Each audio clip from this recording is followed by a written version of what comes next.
George Bernard Shaw, siyaset sahnesini adeta bir satranç tahtasına çeviriyor ve bir çuval incir oyunuyla bize o can alıcı soruyu soruyor.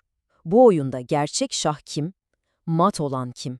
Gelin, bu dahice oyunun arkasında yatan güç savaşlarına, o zeka dolu hamlelere ve bugün bile ne kadar geçerli olduğunu görünce şaşıracağınız o sarsıcı soruya birlikte bakalım. Hasan Ali Yücel'in bu harika sözüyle başlayalım.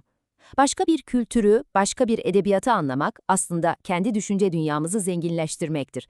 İşte George Bernard Shaw'un bu eseri de tam olarak bunu yapıyor aslında.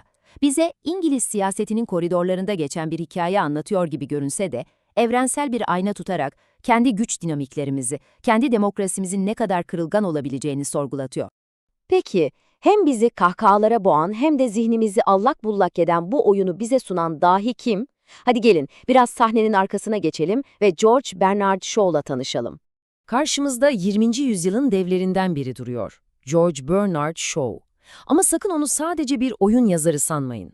O aynı zamanda inanılmaz keskin bir eleştirmen, yorulmak bilmez bir siyasi aktivist ve en önemlisi toplumun o kemikleşmiş, dokunulmaz sandığı değerlerine meydan okumaktan zerre kadar çekinmeyen bir düşünür. İşte Shaw'un dehasının bütün sırrı aslında bu cümlede saklı. Biliyordu ki eğer gerçekleri olduğu gibi pat diye insanların yüzüne söyleseydi kimse dinlemez, hatta düşman olurdu. Bu yüzden ne yaptı? En sert, en acı eleştirilerini aldı, kahkahanın o yumuşacık ambalajına sardı. Yani komedi onun için bir amaç değil, en radikal fikirleri bile zihinlere sızdırmak için kullandığı dahiyane bir araçtı. Ve işte bu silahını en keskin, en ustaca kullandığı eserlerden biri de Bir Çuval İncir. Adının böyle olduğuna bakmayın sakın. Bu oyun neredeyse 100 yıl önce yazılmış olmasına rağmen günümüzün en ateşli siyasi tartışmalarının tam ortasına bir ok gibi saplanıyor. Hadi şimdi oyunun tam kalbine inelim. Yani o büyük çatışmanın başladığı yere. Sahnede iki dev güç çarpışıyor. Gelenek ve monarşi bir yanda, modern ve seçilmiş demokrasi diğer yanda. Bir tarafta kendisini halkın sermayeye ve yozlaşmış siyasetçilere karşı son kalesi olarak gören karizmatik, zeki Kral Magnus var. Diğer taraftaysa demokratik yollarla seçilmiş, halkın iradesi benim diyen Başbakan Proteus. Peki asıl güç kimin elinde olmalı? Halkı kim temsil etmeli? İşte bütün mesele bu.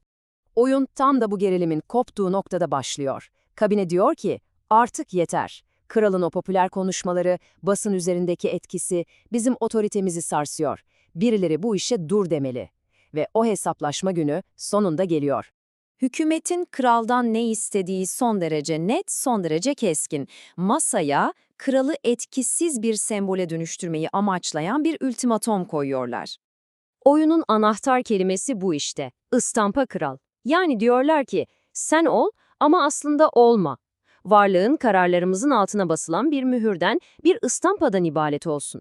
İmzanı at, gerisine karışma. Kısacası var ol ama müdahale etme.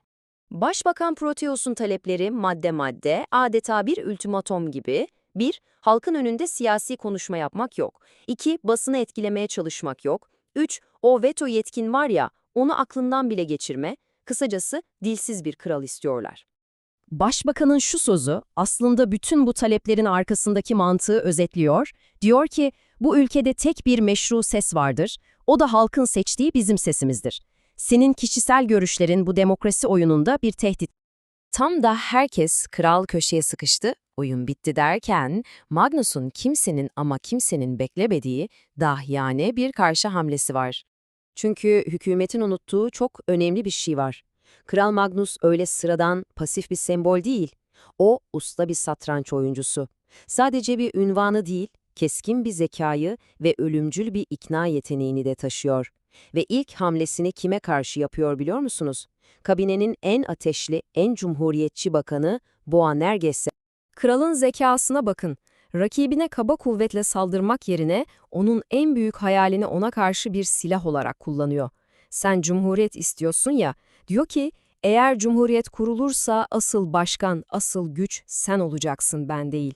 Diyerek hem adamın gururunu okşuyor hem de kendi gücünü önemsizleştirerek onu silahsızlandırıyor. İnanılmaz bir taktik.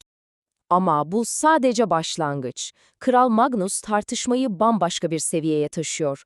Diyor ki, siz asıl tehdidi yanlış yerde arıyorsunuz. Sorun ben değilim. Sorun taht değil. Asıl tehlike çok daha büyük ve görünmez. Ve sonra kral, adeta bir manifesto okur gibi ülkeyi perde arkasından yöneten asıl güçleri tek tek saymaya başlıyor.